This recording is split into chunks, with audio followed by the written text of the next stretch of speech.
interessante nessa introdução, que é a questão da bivocação, né? E eu acho que, assim como eu, muitos outros também que tiveram a oportunidade de crescer num lar cristão, talvez tenham crescido com uma visão equivocada, como eu cresci lá atrás, de que o mundo secular está separado do mundo espiritual. Como se fosse, você tem uma carreira secular e você aos domingos ou em alguma atividade da igreja você está servindo a Deus, mas o resto você toca a sua vida como se fosse para o mundo.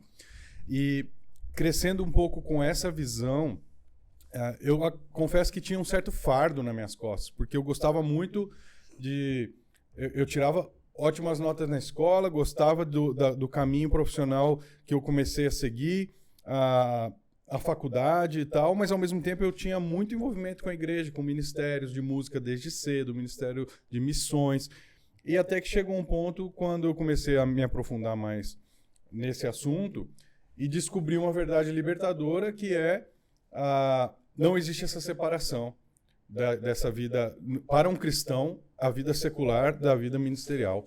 Todo cristão está em missão o tempo todo, porque ele teve uma transformação tão grande na sua vida através de Cristo, que isso permeia todas as áreas da sua vida. Seus estudos, seus negócios, sua relação familiar, sua relação com os amigos.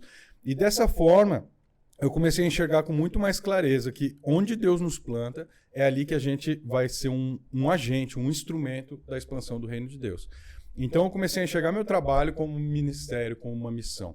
Ao mesmo tempo, as minhas músicas que eu componho, ou o dinheiro que entra na minha conta, tudo isso é parte de construir e agregar para a expansão do reino de Deus na Terra. E é isso que eu tenho entendido desde das últimas 2 décadas, de como utilizar o meu trabalho, como utilizar os talentos que Deus nos dá, como utilizar os recursos que Ele põe nas nossas mãos, tudo isso convergindo para o reino de Deus. Você perguntou um pouco sobre a minha história. Eu venho de uma família, por parte de pai, libanesa, por parte de mãe aqui mesmo do Brasil. Meu pai, quando eles se casaram, ele ainda não era cristão. Logo, minha mãe, através da influência dela, ele se converte. Tem um chamado também para o ministério. Eles eram ambos professores, mas meu pai também desenvolveu essa carreira dupla, digamos, porque ele assumiu também o ministério como pastor e, ao mesmo tempo, mantinha suas aulas como professor de português. E eu e meus 3 irmãos crescemos nesse ambiente já inspirados a buscar Deus, a temer a Deus, a buscar a palavra de Deus, e isso formou o nosso caráter. Com o tempo, eu estudei engenharia, me formei e já entrei num mercado de trabalho, como a gente chama, como executivo, mundo corporativo, em grandes multinacionais, e Deus foi me abençoando ali para poder assumir posições de liderança. A gente pode falar um pouquinho sobre essas experiências. E, em paralelo, sempre a música esteve muito presente na minha vida.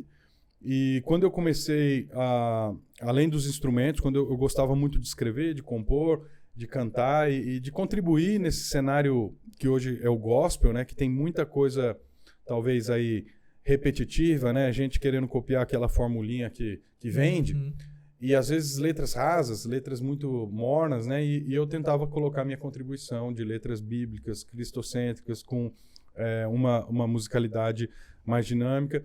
E daí começamos a profissionalizar, e tive a honra e o prazer de conhecer muita gente boa nesse caminho, que toca comigo, que produz, que grava comigo. Então, esses são os caminhos que Deus foi nos colocando. E também tem toda a história aí que a gente vai conversar sobre a missão que nós fundamos na África. É isso aí, turma. E esse é apenas um trechinho do episódio completo do podcast Espiritualmente, que você pode encontrar aqui no link dessa descrição para assistir quando quiser. Então curte, comenta e compartilha com toda a sua família, espiritualmente, para abençoar a sua vida.